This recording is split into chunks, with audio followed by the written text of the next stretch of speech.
నేను చూస్తున్నా ఢిల్లీలో ముఖ్యమంత్రి గారు ఇట్లా పరవశించిపోతున్నాడు మాట్లాడుకుంటా. ఏమైందిరా వీనికే నేను అనుకుంటే ఏమైందంటే ఆయన కట సోనియా గాంధీ ఉత్తరం రాసిందట.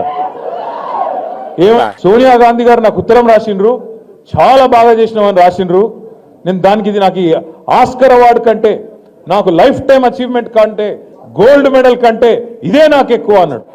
ఏం రాసిందిరా సోనియా గాంధీ ఈయనకని చెప్పి నేను పరిశాన్ అయినా. ఇంతకు ఏం రాసిందయా అని అలా ఉంటే ఆ ఉత్తరం ఈయనకేమో పాపం చదువు రాదు, చెప్పేటోడు ఎవడు లేడు పక్కకు.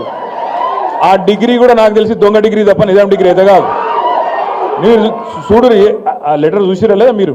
ఆ లెటర్లు ఏం రాసింది తెలుసా? సోనియమ్మ, నువ్వు పిలిచినావు నన్ను, కానీ నేను రాలేకపోతున్నా, ఏమనుకోకని రాసింది. అంతే, అందులో ఏ రాయాలి.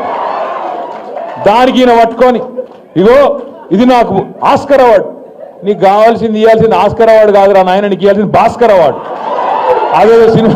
అదే సినిమాలు చెప్తారు భాస్కర్ అవార్డు అని. ఈయన చేసిన మోసాలకు ఇవ్వాల్సింది భాస్కర్ అవార్డే తప్ప ఆస్కర్ అవార్డు అయితే కాదు. జర ఎవడో ఒకడు దయచేసి ఎవరో ఒకరు మీరు పోయి చదువు చెప్పురు కొద్దిగా ఆయనకు. ఎందుకంటే ఆయనకు వాళ్ళు ఉన్నది తెలియదు. ఎవరో రాసిస్తే చదువుడు తప్ప లొడలేడ ఒరుడు తప్ప